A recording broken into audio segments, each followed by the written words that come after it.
Vice President Johnson, Mr. Speaker, Mr. Chief Justice, President Eisenhower, Vice President Nixon, President Truman, Reverend clergy, fellow citizens. We observe today not a victory of party, but a celebration of freedom, symbolizing an end as well as a beginning, signifying renewal as well as change. For I have sworn before you and Almighty God the same solemn oath our forebears prescribed nearly a century and 3/4 ago.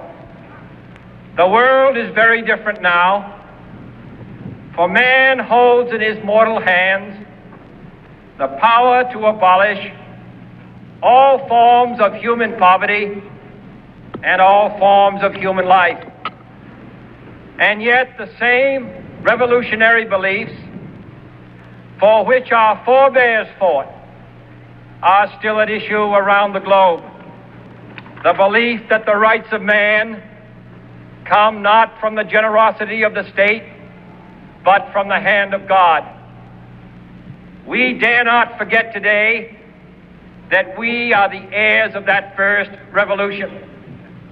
Let the word go forth from this time and place to friend and foe alike that the torch has been passed to a new generation of Americans born in this century, tempered by war, disciplined by a hard and bitter peace, proud of our ancient heritage, and unwilling to witness or permit the slow undoing of those human rights to which this nation has always been committed and to which we are committed today at home and around the world.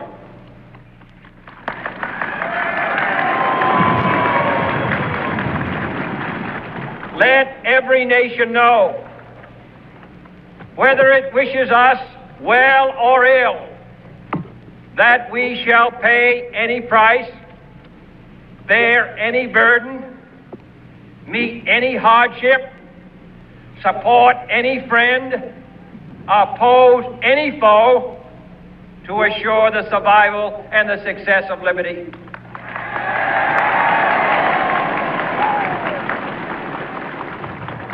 This much we pledge and more.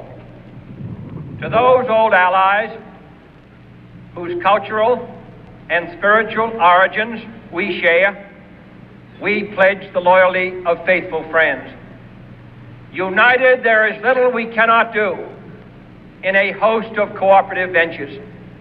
Divided, there is little we can do, for we dare not meet a powerful challenge at odds and split asunder. To those new states whom we welcome to the ranks of the free, we pledge our word that one form of colonial control shall not have passed away merely to be replaced by a far more iron tyranny. We shall not always expect to find them supporting our view, but we shall always hope to find them strongly supporting their own freedom, and to remember that in the past, those who foolishly sought power by riding the back of the tiger ended up inside.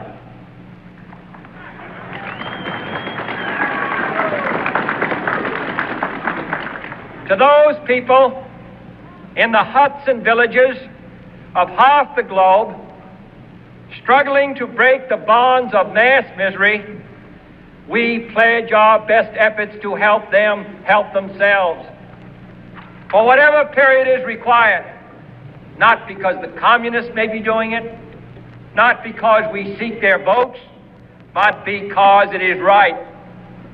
If a free society cannot help the many who are poor, it cannot save the few who are rich.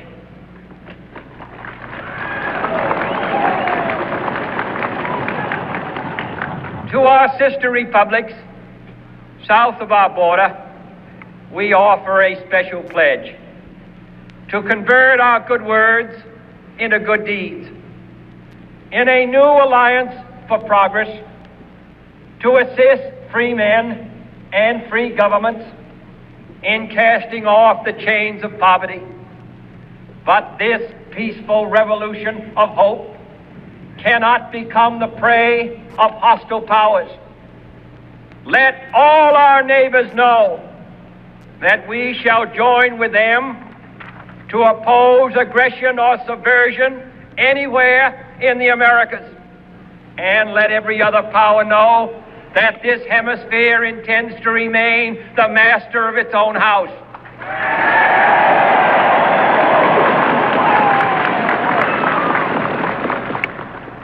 To that World Assembly of Sovereign States, the United Nations, our last best hope, in an age where the instruments of war have far outpaced the instruments of peace, we renew our pledge of support to prevent it from becoming merely a forum for invective, to strengthen its shield of the new and the weak, and to enlarge the area in which its writ may run.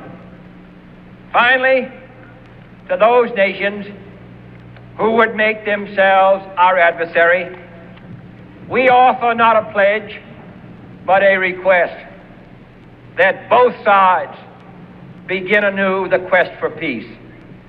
Before the dark powers of destruction, unleashed by science, engulf all humanity in planned or accidental self-destruction, we dare not tempt them with weakness, for only when our arms are sufficient beyond doubt can we be certain beyond doubt that they will never be employed.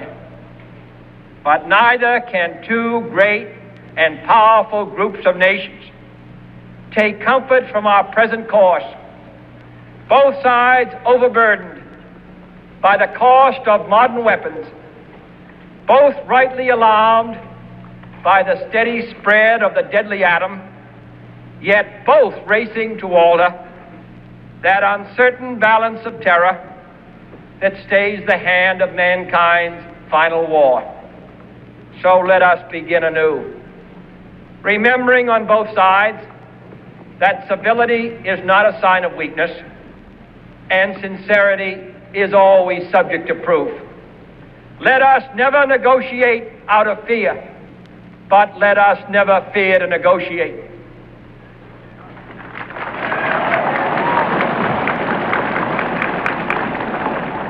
Let both sides explore what problems unite us, instead of belaboring those problems which divide us. Let both sides, for the first time, formulate serious and precise proposals for the inspection and control of arms, and bring the absolute power to destroy other nations under the absolute control of all nations.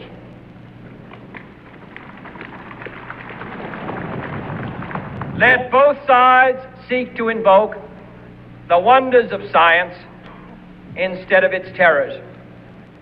Together, let us explore the stars, conquer the deserts, eradicate disease, tap the ocean depth, and encourage the arts and commerce. Let both sides unite to heed in all corners of the earth the command of Isaiah to undo the heavy burdens and let the oppressed go free. And if a beachhead of cooperation may push back the jungle of suspicion, let both sides join in creating a new endeavor, not a new balance of power, but a new world of law, where the strong are just and the weak secure and the peace preserved. All this will not be finished in the first 100 days, nor will it be finished in the first 1,000 days, nor in the life of this administration, nor even perhaps in our lifetime on this planet. But let us begin.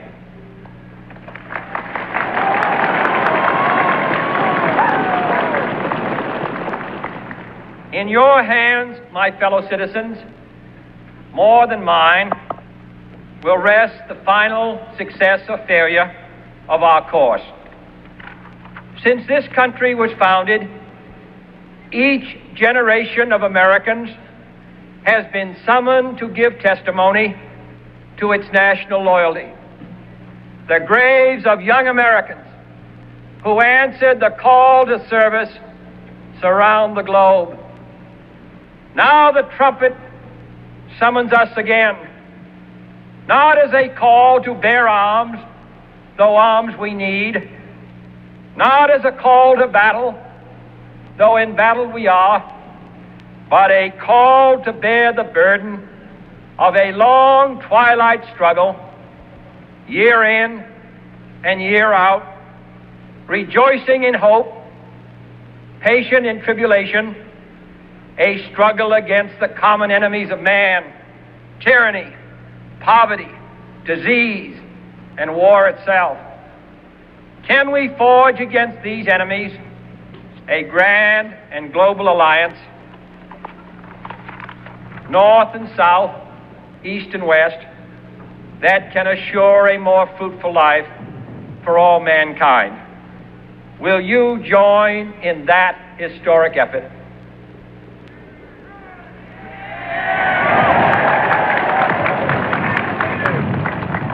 In the long history of the world, only a few generations have been granted the role of defending freedom in its hour of maximum danger. I do not shrink from this responsibility. I welcome it.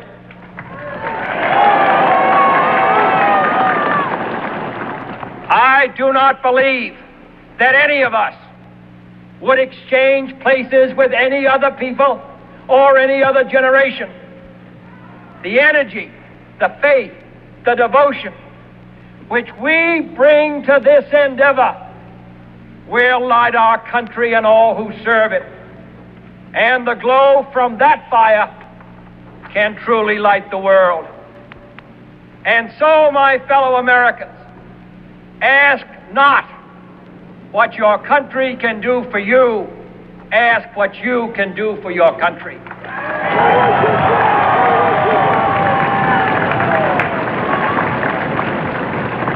My fellow citizens of the world, ask not what America will do for you, but what together we can do for the freedom of man.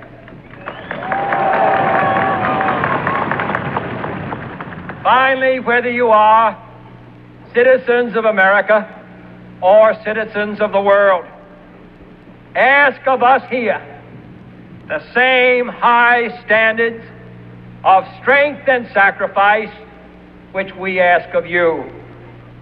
With a good conscience, our only sure reward, with history the final judge of our deeds, let us go forth to lead the land we love, asking His blessing and His help, but knowing that here on earth, God's work must truly be our own.